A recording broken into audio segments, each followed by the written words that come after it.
तो उन गुरुओं को जैसे ये दास सन दो, वैसे तो अंडरग्राउंड तो सन 1994 से चल रहा था इनके जड़ निकालन में। इनका जो भेद था 1994 से ही दास बता रहा था, ये साधना ठीक नहीं बता रही। लेकिन सन 1999 में क्रोथा के अंदर आश्रम बनाया भक्तों ने। इस दास ने वहाँ परमात्मा का प्रचार शुरू किया। 2003 में, सन 2003 में ये ज्ञान एक इंटरनेशनल चैनल, आस्था चैनल है, उस पर फरवरी में प्रारंभ हुआ। ये 6-7 महीने चला। उसके दौरान इनके शिष्यों ने जब वो साधना चैनल पर देखा, इनकी पोल खुल गई सारे संतों और पंथों की, इन्होंने हाहुल्ला मचा के और वो हमारा प्रोग्राम बंद करवा दिया। और लोगों में कहने लगे वो झूठा है, कपटी है, पाखंडी है, गुंडा है, ऐसे गुंडागर्दी करता है, आश्रम में ऐसा होता है। उनका उद्देश्य ये था कि इस रामपाल को इतना बदनाम कर दें कि लोग इसके नाम से भी नफरत करें और कोई भी शिष्य वहाँ व्यक्ति ना जावे, कहीं तुम्हारे इस अज्ञान की पोल जनता तक ना खुल जावे। उस उद्देश्य से लेकर के इन्होंने इस दास का विरोध शुरू किया। अब वो मुझे बदनाम करने में तो सफल हो गए, लेकिन सत्य को मिटा नहीं सकते। अब जैसे कंचन सोने के ऊपर गोबर डाल दे, टट्टी घेर दे और कह दे तो बहुत बुंडा है, निकम्मा है, एक ये किसी काम का नहीं है। लेकिन जिसको सोने की पहचान है, उसको पता है उस कीचड़, उस टट्टी के डाल देने से, बिस्टा डाल देने से सोने की वैल्यू कम नहीं हो सकती। जय कंचन बिस्टा पड़े घटे नेता का मोल। अब जिसको सोने का पता है ना, टट्टी कहते उस पर जहर घेर रखा, जब ठाकर धो मांझ कर पछली जेब में देख डालकर डांग ठोक देगा, देखे भी कोई ना कि देखो छीन ले। तो ऐसे ही इस दास से जो परिचित हो चुकी है पुण्यात्मा, एक भी टस से मस नहीं हुई इतनी बकवाद सुनकर। नहीं तो घर के भी मुंह फेर ले, घर वाले भी मुंह फेर ले, इतनी बूढ़ी बकवाद। और समाचार पत्रों में, मीडिया में, हे भगवान, हे परमात्मा, आखिर आ गई इस कलयुग की। कोई भी सच्ची कहानी इंसान इस पृथ्वी पर, केवल मेरे भक्तों के अतिरिक्त जिन्होंने जो मुझे पहचान चुके हैं।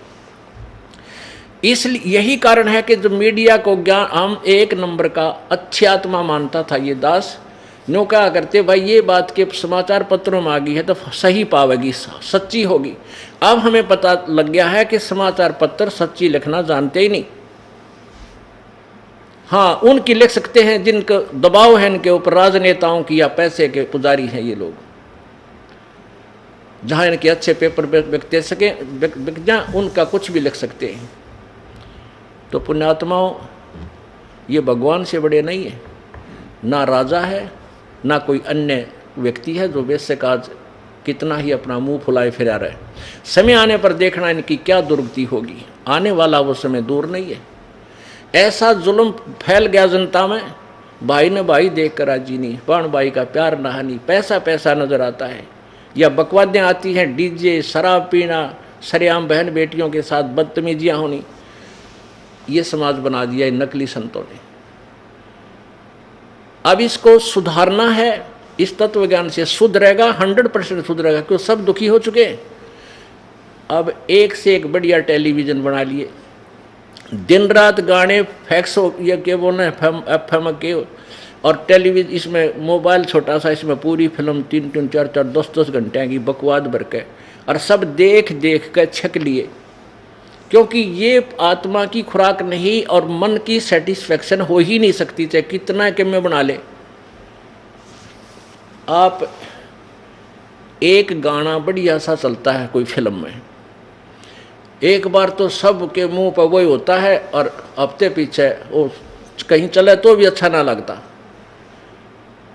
तो इस प्रकार एक समय ऐसा आएगा, इन बकवाद सब छक लेंगे और किसी का कैंसर, किसी का ब्रेन ट्यूमर, किसी के फेफड़े गल गए, किसी का अधर्म मारेगा, किसी को मेंटल हो जाएगा, टेंशन। तो ये सारे की ब्रह्मटी होगी। जब ये भौतिकवाद के परेशान किए हुए फिर आध्यात्मिकवाद को ग्रहण करते हैं, फिर ये सीधे पूछड़ होंगे इनके। जब आएंगे भगवान भी बजेंगे, ब्रह्मटी करवा लेंगे, तो फिर ये समाज सुधरेगा। इस ज्ञान को सुनेंगे। इस आध्यात्मिक, इस तत्व ज्ञान के बिना और कोई भी ज्ञान ऐसा नहीं है जो पृथ्वी पर शांति पैदा कर सके या माया से मन हटा सके। और साथ में परमेश्वर पावर हमारे साथ होगी, तब ये मन टिकेगा। तो प्रसंग चल रहा था कि ये इन संतों पंथों के पास ना तो कोई वर्ड पावर है, ना इनका आध्यात्मिक ज्ञान श्रेष्ठ है, जिस कारण से समाज जो पुण्य आत्मा पहले अच्छी आत्मा थी वो भी गिरावट में आने लगी। क्योंकि उनको जो भगवान से मिलने वाला लाभ वो लेने गया था प्रभु से, वो मिला नहीं। फिर कोई तो मिलावट करने लग गया, कोई दूध में पानी गिर गया सेठ बनने लग गया, कोई और तरीके से, कोई रिश्वत लेकर, कोई कुछ करके, कोई कुछ करके, कोई 2 नंबर के धंधे करके सेठ बनना चाहता, कभी नहीं बन सकता। अब जो चोरी, ठगी या मिलावट, रिश्वत आदि डाके मार के जो धनी बनना चाहता है, वो परमात्मा के विधान से अपरिचित है। मासा घटे न तिल बधे, विध ना लिखे जो लेख। परमात्मा के द्वारा लिखा गया प्रारब्ध, उसमें कोई भी परिवर्तन नहीं कर सकता। ना श्री ब्रह्मा जी, ना श्री विष्णु जी, ना श्री शिव जी, ना परब्रह्म, ना परब्रह्म, केवल पूर्ण ब्रह्म कर सकता है। वो परम अक्षर ब्रह्म कर सकता है, जो कंप्लीट गॉड है, जो पूर्ण परमात्मा है। तो जब जो प्रारब्ध आपका लिख दिया उसमें कोई परिवर्तन नहीं हो सकता। कब तक? जब तक आप परम अक्षर ब्रह्म की भक्ति और परम संत से लेकर नहीं करोगे, गुरु बनाकर नहीं करोगे। और हम दुखी हो जाते हैं तो सुख प्राप्ति के लिए, कष्ट निवारण के लिए संत, परमात्मा की तलाश में संत के पास जाते हैं। और वो संत जो विधि बताता हम करते भी हैं, फिर भी राहत नहीं मिलती। तो संत क्या कह देता है कि बेटा ये तो तेरा प्रारब्ध है, ये तो तुझे भोगना ही पड़ेगा। जब उसके सारे जंतर मंत्र फेल हो जाते हैं, फिर वो इन शब्दों पर आ जाता है और कहता है, देख भाई, भगवान श्री राम ने बाली को मारा था, सुग्रीव के भाई को। त्रेता युग में विष्णु अवतार थे श्री रामचंद्र जी, और द्वापर युग में उसने फिर श्री कृष्ण रूप में आकर के श्री विष्णु जी ने वो बदला देना पड़ा, अपने प्रारब्ध का क्रम भोगना पड़ा। और एक पारधी ने भगवान श्री कृष्ण के पैर में तीर मारकर उनकी हत्या की, बदला दिया। फिर हम वहाँ संतुष्ट हो जाते क्योंकि हमें ज्ञान था ही नहीं। भाई बात तो गुरु जी सही कह रहे हैं, जब श्री कृष्ण और विष्णु जी ने बदला देना पड़ा, कर्म भोगना पड़ा, किया हुआ, तो हमें भी भोगना ही पड़ेगा।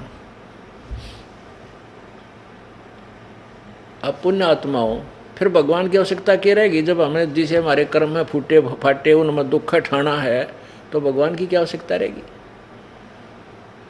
अब हम मकान क्यों बनाते हैं, झोंपड़ी क्यों डालते हैं? किस लिए डालते हैं? कि आने वाली प्राकृतिक आपदाएं से बचावे।